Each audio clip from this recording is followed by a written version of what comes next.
A former student at Cardiff University seeks legal advice over how it dealt with a racism complaint. And there's concerns that tensions between tourists and locals in rural parts of Wales could damage the sector's future.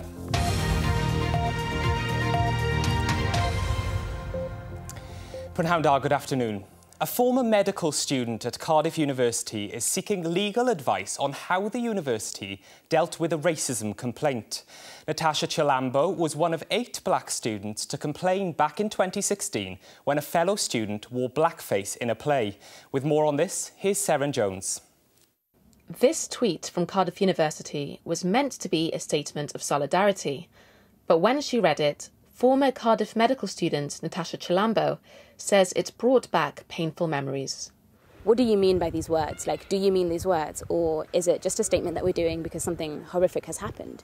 Natasha was one of the 8 black students to complain when a fellow medical student put on blackface and portrayed a stereotypical hypersexualised black man at the annual anaphylaxis charity play at Cardiff University School of Medicine in 2016. 4 years on, Natasha is seeking legal advice over the way the university handled the complaint, saying it had a devastating impact on her mental health. I started having panic attacks with being around students, and you could be walking down the city centre, and I remember thinking I don't know who I'm going to meet because the students were still there, able to do whatever, so I felt unsafe mostly in anywhere I went. I couldn't do that any longer, and I ended up having to leave the medical school. But it's not just medical students who are critical of the university's approach.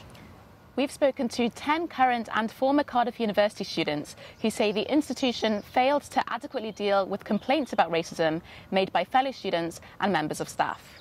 3 of the former students sought counselling during their time at the university, and one even tried to take her own life.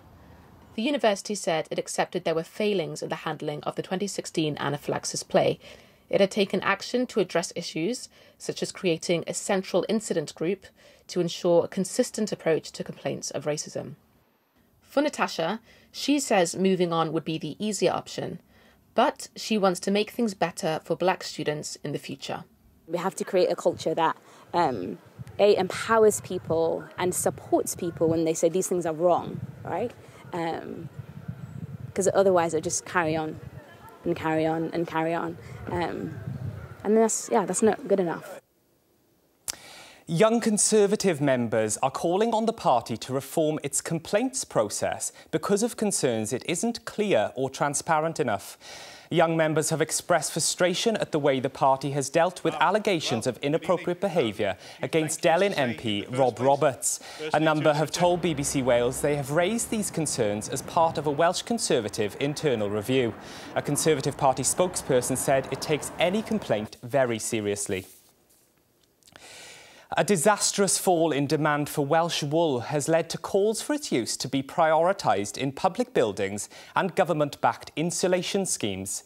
The farming union NFU Cymru warned the price paid for fleeces had collapsed as a result of the pandemic. The Welsh Government said it was working with the industry to help mitigate the impacts of coronavirus. We should be looking closer to home at the product that we produce. Wool should not be as cheap as it is. It's an environmentally friendly product, should never be this cheap. The wealth of this country was built on the back of wool, and we should be treating that as a valuable commodity. Tensions between people living in rural areas of Wales and tourists that visit there could damage the tourist industry in the future, according to a leading academic. An apparent increase in the number of tourists this summer has caused anxiety for locals, but it's also heightened long-term concerns about the dependence on visitors. Here's our political reporter, Teleri Glyn-Jones. Even on a wet day in August, tourists are enjoying the beach in Morfa Nefyn, despite COVID-19. We used to have a place here in Abersoch close by, so we holidayed here for years and years. We were going abroad this year on a cruise, and obviously that's been cancelled. Anecdotally, it seems this is the busiest tourist season the area has ever had. Locals say it's like a bank holiday here every weekend.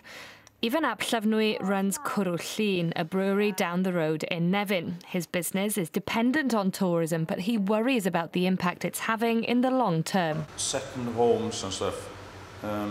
Really is worrying because I have children myself. tend to worry really how are the next generation going to buy their first property. And he's not the only one who's concerned. Oh, my heart says I don't want anybody here really, just to safeguard ourselves, but my head says I need people here, we need the tourist spending. The local MP, Plaid Cymru's Liz Saville-Roberts, lives in Morfa-Nefyn. She says all employment is good, but warns the economy has become too dependent on tourism. Communities need people. Are we going to have the communities that we expect in Gwynedd in the future if we don't have the people here? If we don't have housing for them, we won't have the people here. If we don't have the jobs here for them, we won't have the people here.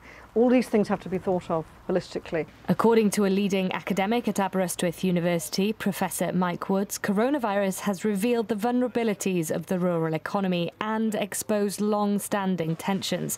But those tensions could cause future problems. If people are getting the message coming into rural Wales, in fact feels they're not being welcome, they're not going to come back. And this is important when we have small businesses who are dependent on tourism, who've had a tough time this year. That balance needs to be struck. Yes, we need to think about diversifying in the future, but we need to be careful we manage that in such a way that we aren't undermining the economy we have already in rural Wales. A Welsh Government spokesperson said the priority is to grow tourism by listening to residents, visitors and businesses to achieve sustainable growth. They said they're working hard to build a vibrant, diverse, green and clean economy for Wales. It's clear there needs to be a conversation about how to make the economy in areas like Morfa-Nefyn more diverse and resilient for the future. Tourism may be causing problems now, but there's a risk we could kill the golden goose. Welsh cyclist Geraint Thomas won't be competing in this year's rescheduled Tour de France after he was left out of Team Ineos's squad. Thomas made history back in 2018 by winning the Tour, and he finished second in last year's race behind teammate Egan Bernal. Team Ineos have announced that Geraint Thomas will instead target October's Giro d'Italia. He posted this video on social media earlier. As you've seen, I won't be at the Tour this year, unfortunately, but it's been a funny old year, racing-wise, training-wise, but made the decision to target the Giro, try and get a pink jersey. So yeah, that's a big challenge ahead, but looking forward to it.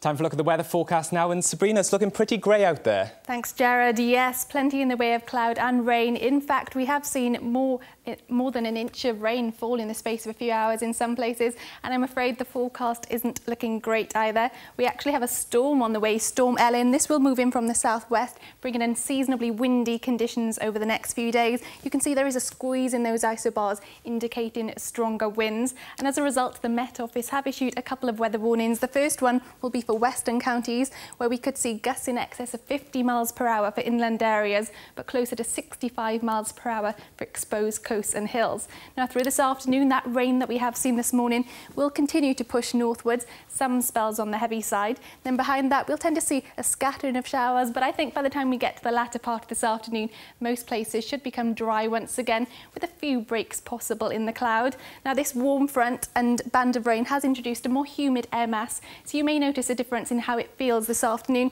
with highs typically in the low 20s and those winds always continuing to freshen. Then this evening, another band of rain will push through. This should push through quite quickly. Again, some spells could be on the heavy side, followed by some lengthy dry and clear spells overnight. And those winds will strengthen further, particularly for western counties. As for tomorrow, then it's a case of sunny spells and scattered blustery showers, but some areas will remain dry altogether. And again, those winds will be a key feature, particularly for western counties, where the winds could pose some damage and disruption. And as for the outlook, then on Friday, the low pressure will remain close by. That storm does become wrapped up within that low pressure system, and we do have a more widespread wind warning in force on Friday, so it is staying unsettled. Back to you, Jared. Thanks very much, Sabrina. That's all from us. Jennifer Jones will be back with the latest from Wales Today at 6:30. But until then, from me and everyone on the Lunchtime team, it's bye for now. Hwyl am y tro.